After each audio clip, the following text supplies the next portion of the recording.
भवाय नष्टं भव विश्वभावना त्वमेव माताथ सुहृत्पतिः पिता त्वं सद् गुरुन्न परमं च दैवतं यस्यानुवृत्त्या कृतिनो बभूविम।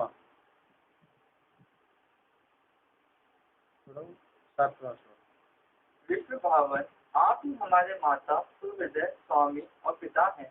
आप ही हमारे सद्गुरु और परम आराध्य देव हैं। आपके चरणों की सेवा से हम कृतार्थ हो रहे हैं। आप ही हमारा कल्याण करें। मतलब यहाँ पर वो कह रहे हैं, जो सारे प्रजा हैं, जो द्वारका नगर के कह रहे हैं कि हम लोग आपके शरण में हैं, आप हम लोगों का कल्याण करें। हमारे जो माता पिता सुहृद स्वामी और परम आराध्य आप ही, आपसे ही हमारे सारे संबंध हैं। आपकी चरणों की सेवा करने के कारण हम सभी कृतार्थ हुए हैं। बोले जो उनसे जैसे श्लोक में बताया है कि आप जो है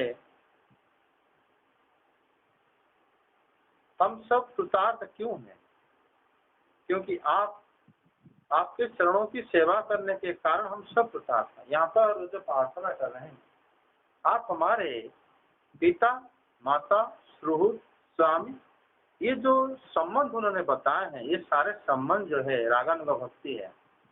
कि श्री भगवान के साथ संबंध जुड़ना ही भक्ति का लक्षण होता है। भक्ति जो है, भक्त जब भगवान को भक्ति करने लगता है, धीरे धीरे भक्ति जब गाढ़ हो जाता है, बढ़ता है, या तो श्री भगवान को अपना रक्षक स्वामी जैसे पिता मानता है, या भगवान को अपना पुत्र ही मानता है। कोई भगवान को सखा मानता है, कोई पति मानता है। ये संबंध जब जुड़ रहा है, ये सारे जो है भक्ति का लक्षण बताया गया है, समझे। त्वमेव न माता पिता सुहृद पति ही सुदूरः परमं दैवतम्। आप सारे हमारे परमाराध्य भी है, सदगुरु भी हैं, स्वामी हैं, सुहृद हैं, माता पिता सब है। मतलब सारे अलग अलग जो जन वहाँ पर हैं, वो सब अलग अलग संबंध से श्री भगवान से जुड़े हैं। ये सारे जो है भक्ति की लक्षण है। नेक्स्ट, अब हम आपको पाकर सनात हो गए, क्योंकि आपके सर्व सौंदर्य सार अनुपम रूप का हम दर्शन करते रहते हैं। कितना सुंदर मुख है, प्रेम पूर्ण मुस्कान से सन्निग्ध चितवन, यह दर्शन तो देवताओं के लिए भी दुर्लभ है।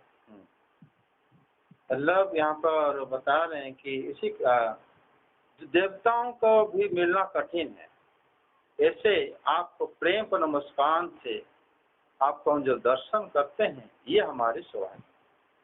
हमारे जो सब आहो सनाथ भवता स्म यदयम्, हमारा ये क्या भाग्य है हम लोगों की। ये जो हम परम सौभाग्य की बात जो लोग कह रहे हैं, ये परम सौभाग्य के कारण ही बता रहे हैं कि जो दर्शन है देवताओं के लिए कठिन है,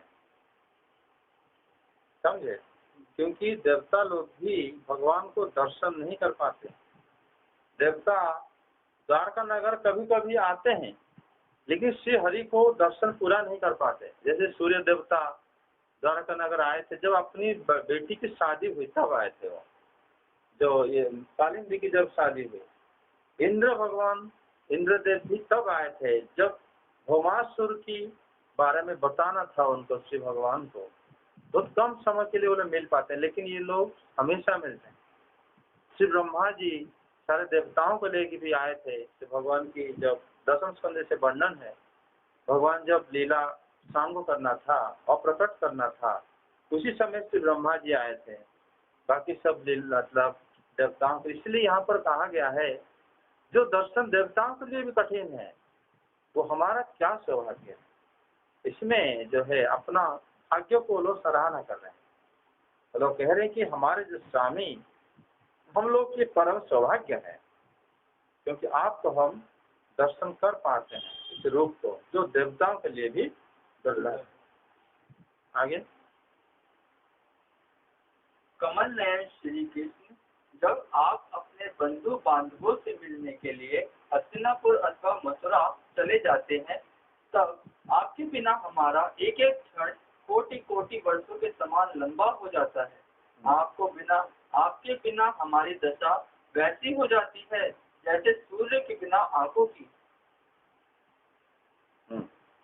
यहाँ पर कह रहे हैं कि ये प्रभु, जब आप अपने संबंधियों को देखने के लिए चले जाते हैं हस्तिनापुर अथवा मधुपुर, भगवान कुरुन मधुन्नाथ सुहृद विद्रुक्षया, आप अपने सुहृद लोगों को देखने के लिए कभी कभी पांडवों के घर चले जाते हैं हस्तिनापुर, कभी कभी आप चले जाते हैं ब्रज मधुपुर, तो ब्रज में भी आपके सुहृद रहते हैं, नंद बाबा, यशोदा माता, बाकी सारे गोपियां, उनको मिलने के लिए भी आप चले जाते हैं।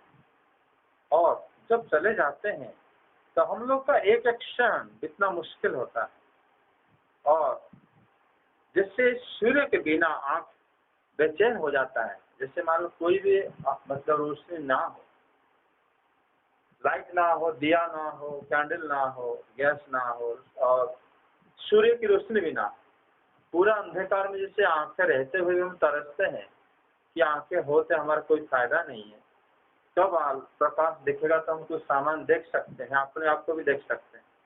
उसी प्रकार वो कहते हैं कि जिस प्रकार सूर्य के बिना आंखों के सामने बड़ा कष्ट उपस्थित हो जाता है, आंख बड़ा कष्ट से ही समय बिताता है, उसी प्रकार आपको दर्शन के बिना हमारा एक एक क्षण जो है करोड़ों वर्षों के समान बीतता है।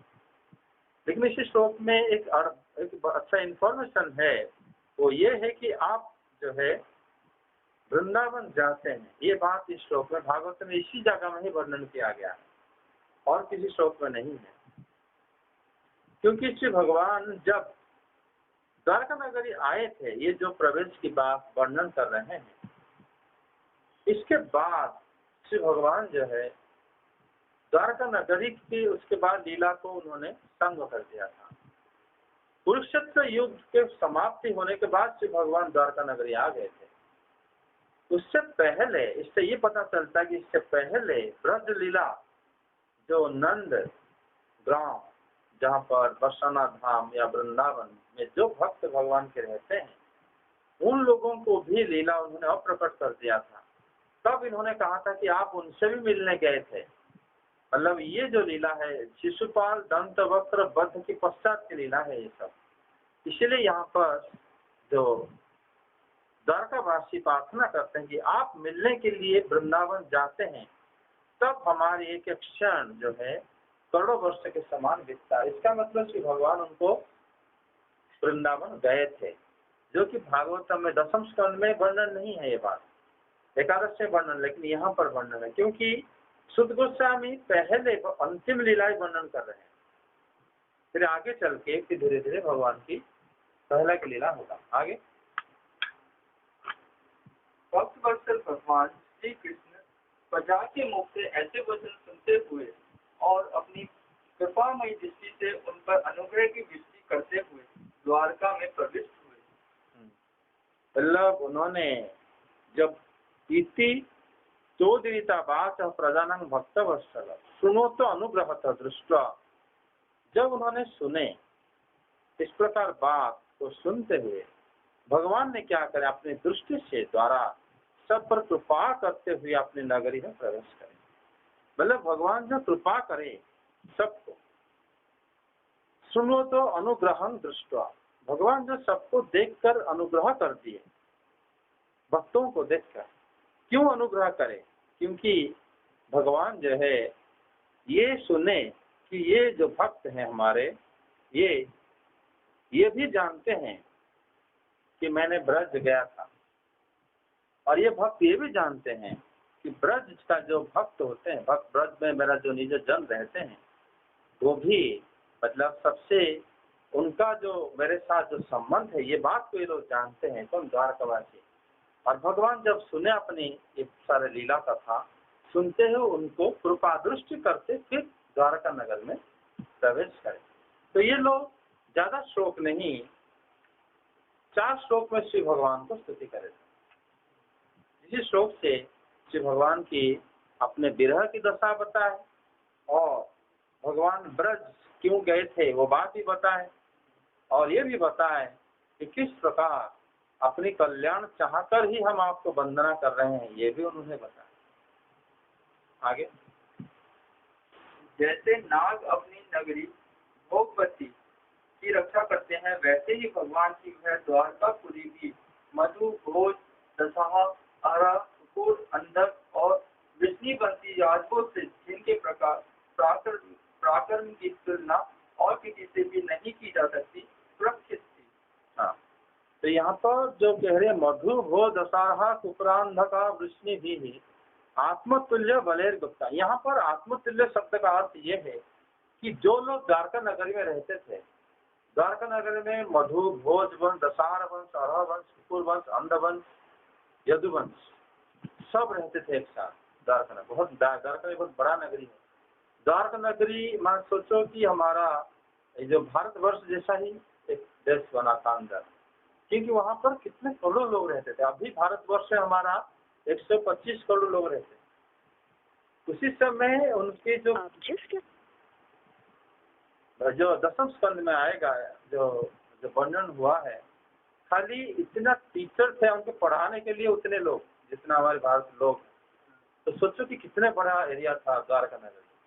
और द्वारका नगरी इस लोगों से सुरक्षित जो था, इस सुरक्षित शब्द से वो कह रहे हैं कि अपने सदृश अर्थ होता है आत्मतुल्य बलेर गुप्ता। वो जितने लोग वहां पर थे मतलब अपने ही भगवान की तरह थे, मतलब वो सारे भक्त थे। वो लोग जो थे वहां पर वो साधारण जीव नहीं रहते थे द्वारका नगरी। इसलिए कहा गया है आत्मतुल्य बलेर गुप्ता नागेर भोगवती निव। जैसे नाग अपने नगरी को सुरक्षित रखता है, उसी प्रकार ये लोग सुरक्षित रखते। आगे, वह पूरी समस्त ऋतुओं के संपूर्ण वैभव से संपन्न एवं पवित्र वृक्षों एवं लताओं के कुंजों से युक्त थी। स्थान स्थान पर फलों से पूर्ण उद्यान, पुष्प वाटिकाएं एवं क्रीड़ावन थे। बीच बीच में कमल युक्त सरोवर नगर की शोभा बढ़ा रहे थे। यहाँ पर अभी इस श्लोक में बता रहे हैं सर्व तुषार विवाह भव पुण्य वृक्षलता स्मय। मतलब वो जो है सर्व विभव पुण्य वृक्षलता स्मय, मतलब वहां पर नगर की सभी वस्तुओं के सभी विभवों से युक्त थी और पवित्र वृक्षलता आश्रम से युक्त थी। फिर उद्यान उपवना रामई वृत पद्मा करे स्वयं। उपवन पुष्प वाटिका से युक्त कमलों से भरे सरोवरों की शोभा से वो संपन्न थी। जब यहाँ पर द्वारका नगर की उन्होंने शोभा वर्णन इस श्लोक में करें। यह नगरी में सर्व विभव पुण्य वृक्षलता में, यहाँ पर जो पुण्य वृक्ष कहा गया है, सर्व विभव जो वृक्ष लता जो भी द्वारका नगरी में है, वो लोग परम पुण्यवान थे। वो लोग साधारण वृक्ष वहां पर जाके उगा नहीं था। जैसे हम यहाँ पर देखते हैं कि घास उगाया, वो उगाया, वहां पर अन्य से हम उसको काट के फेंक देते हैं। द्वारका नगरी में ऐसा नहीं था। द्वारका नगरी में सारे वृक्ष लता सर्व विभव पुण्य से युक्त थे। वो समझे, मतलब यहाँ पर द्वारका नगरी जो है भगवान के वैकुंठ नगरी जैसे ही है। जैसे वैकुंठ में कोई भी वस्तु मतलब अन्यथा वस्तु वहां रहता नहीं है। मिट्टी से लेकर घर, प्रसाद, वृक्ष, लता, भौरा और कमल पुष्प से लेकर सब कुछ पुष्करणी तक सब जैसे कोई बड़े बड़े पुण्यात्मा रहते हैं वहां पर, उसी प्रकार द्वारका नगरी में भी रहते थे। तो नगरी सब सभी वृक्ष वृत्तियों से सभी विभवों से युक्त स्थान परम पवित्र वृक्षों लता से युक्त थी। समझे? आगे, नगर के फाटकों, महल के दरवाजों और सड़कों पर भगवान के स्वागत साथ बंधन बारें लगाई गई थी। बंद दरवाजे लगवाई गई। चारों ओर चित्र विचित्र ध्वजा पताकाएं फहरा रही थी, जिनसे उन स्थानों पर घाम का कोई प्रभाव नहीं पड़ता था। मतलब भगवान जब वहाँ पर दिन में प्रवेश करे, इसे ऐसे मतलब बताया गया है कि तोरण बंधे हुए थे और पताकाएं जो है जिसमें गरुड़ का चिन्ह था वो सब मतलब पताकाएं जो है उड़ रहे थे और नगरी में धूप का कोई भी असर नहीं होता था। मतलब भगवान जब वहाँ पर प्रवेश करे तो वहाँ पर इतने मतलब व्यवस्था हुआ था कि वहाँ पर जो है जो यहाँ पर जिसे बताया गया है कि भगवान जब प्रवेश करे उनके भीतर कोई धूप नहीं लगती। इसका मतलब दिन में भगवान प्रवेश करे धूप ना लगना, इसका अर्थ ये है कि वहाँ पर जो है आध्यात्मिक जगत में कभी भी कोई भी ऋतु का जो प्रभाव सीधा सीधा नहीं पड़ता, वो सिर्फ भगवान के भक्तों को इच्छा और सुख प्रदान करते हुए ही रहता था। जैसे अभी यहाँ पर बारिश में हमें ज्यादा बारिश होता है तो कीचड़ लगता है, हमें अच्छा नहीं लगता। जब ज्यादा गर्मी होता है तब भी अच्छा नहीं लगता, ज्यादा ठंड होता है तब भी अच्छा नहीं लगता। लेकिन इसी श्लोक में बताया गया है जैसे मतलब इस प्रकार वहाँ पर द्वारका नगरी सजी थी कि वहाँ पर प्रतिहता तापम जो शब्द बताया गया है, चित्र ध्वज पताकाय जग्रंता प्रतिहता तापम, ये ताप को हरण कर लेता था वो नगरी इस प्रकार रहता था। मतलब जब भगवान प्रवेश करे थे गर्मी का दिन जैसे बाहर मतलब भारत में रहता है उसी प्रकार मौसम था, लेकिन वो कह रहे हैं कि उसी समय धूप का कोई प्रभाव नहीं था श्री भगवान, जैसे वृंदावन में होता था उसी प्रकार द्वारका नगरी एक नित्य धाम है भगवान के, वहाँ पर भी इस प्रकार रहता था। आगे उसके राजमार्ग अन्य अन्य सड़कें बाजार और चौक झाड़ फुहार कर सुगंधित जल से सींच दिए गए थे और भगवान के स्वागत के लिए बरसाए हुए फल फूल अक्षत अंकुर चारों ओर बिखरे हुए थे। मतलब उस नगर में जब भगवान जब प्रवेश करे राजमार्ग गली बाजार चौराहे वो सब सुगंधित जल से सींच गए थे। भगवान के स्वागतार्थ से फल पुष्प अक्षत ये सब बिखरे हुए थे। द्वारका पुरी में श्री भगवान की प्रवेश हुआ।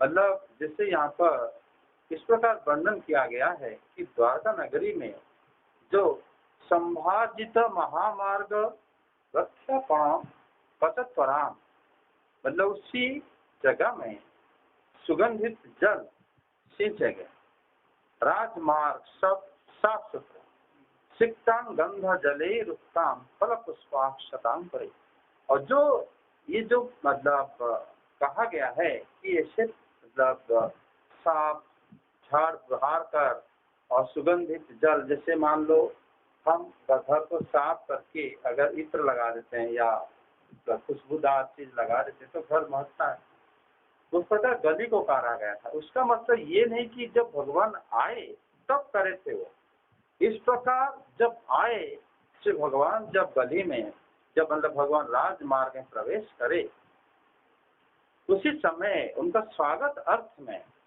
बताया गया है कि भगवान के स्वागत के लिए पुष्प अक्षत अंकुर तो बिखरा गया था, लेकिन द्वारका नगर की जो शोभा थी पहले से ही गलियां और सब जो चौराहा सुगंधित जल से सींचे हुए खुशबूदार थी, और भगवान के स्वागत से ये हुआ था उनके ऊपर जो है अंकुर और जो पुष्प अक्षत ये सब दिखाया गया था। आगे घरों के प्रत्येक द्वार पर दही अक्षत फल ईर जल से भरे हुए कलश उपहार की वस्तुएं और धूप दीप आदि सजा दिए गए थे। द्वारी दवारी गृहाणां द्रव्यक्षत फलेक्षुभिः अलंकृतां पूर्णकुंभैर बलेभिः धूप और दीपकैः। मतलब द्वारी द्वारी शब्द का अर्थ हो गया प्रत्येक गृह, मतलब भगवान की जो स्वागत होता है यहाँ पर जो प्रत्येक गृह शब्द बड़ा महत्वपूर्ण है। जैसे अगर एक नगर में, जैसे मान लो दिल्ली में एक नगर है, सिटी है, अगर मान लो यहाँ पर राष्ट्रपति आते हैं, कोई आ जाता है, वो तो रहते ही यहाँ पे, सपोज अमेरिका से कोई आया हुआ हो, तो जब मार्ग में जाते हैं, क्या हर घर में उनको स्वागत करते हैं? नहीं करते।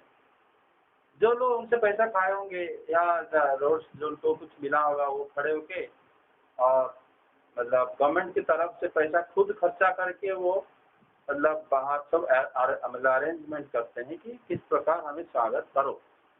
लेकिन यहाँ पर जो द्वारी द्वारी गृहाणां दक्षत फले शुभि जो बताया गया है, मतलब हर एक घर के अंदर वो लोग दिया, जल, तुलसी, जबकि उनको पता है कि शिव भगवान बाहर से चले जाएंगे, लेकिन हो सकता है यहाँ आ भी जाए, लेकिन हर एक घर के सामने कलश रखे थे वो लोग, दिया, अक्षर, सब कुछ खुद बनाए थे कि जैसे हम लोग अपनी जैसे हरे जो आ जाता है क्या त्योहार, जैसे दीपावली है, कुछ है, हम अपने घर में खुद बनाते हैं अच्छे से। हम सोचते हैं कि लक्ष्मी जी आकर भरेंगे, हमारे घर भी आएंगे, उनके घर भी जाएंगे, उनके घर भी जाएंगे।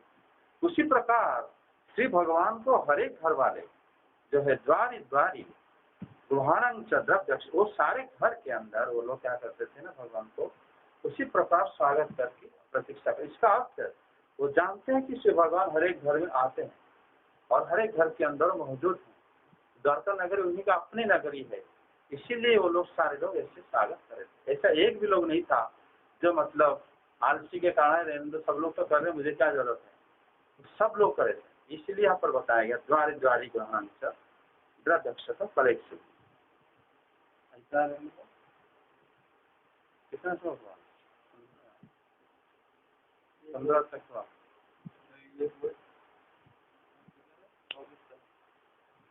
चौबीस तक, 24 यहाँ 15 तक है।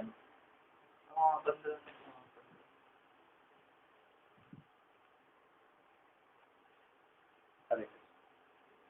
श्री कृष्ण गोविंद हरे मुरारी, हे नाथ नारायण वासुदेव।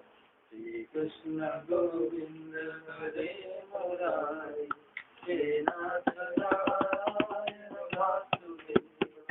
हरे मुरारी मधुके सवारी, गोविंद गोपाल मुकुंद सूर्य।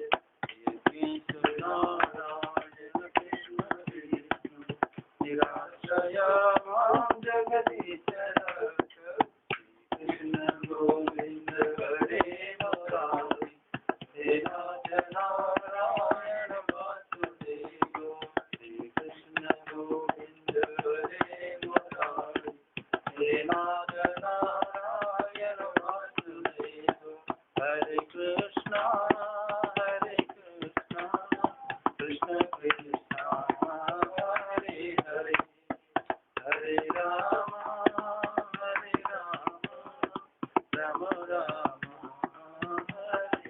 कृष्ण कृष्ण हरे हरे,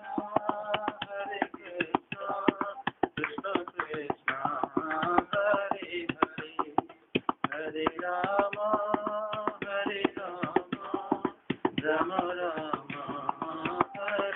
हरे। हरे कृष्ण कृष्ण कृष्ण हरे हरे, हरे राम राम राम हरे हरे। हरे कृष्ण कृष्ण कृष्ण हरे हरे, हरे राम राम राम हरे हरे। हरे कृष्ण कृष्ण कृष्ण हरे हरे, हरे राम राम राम हरे हरे। हरे कृष्ण कृष्ण कृष्ण हरे हरे, हरे राम राम राम हरे हरे। हरे कृष्ण कृष्ण कृष्ण हरे हरे, हरे राम राम राम हरे। हरे कृष्ण कृष्ण कृष्ण हरे हरे, हरे राम राम राम हरे हरे। हरि बोल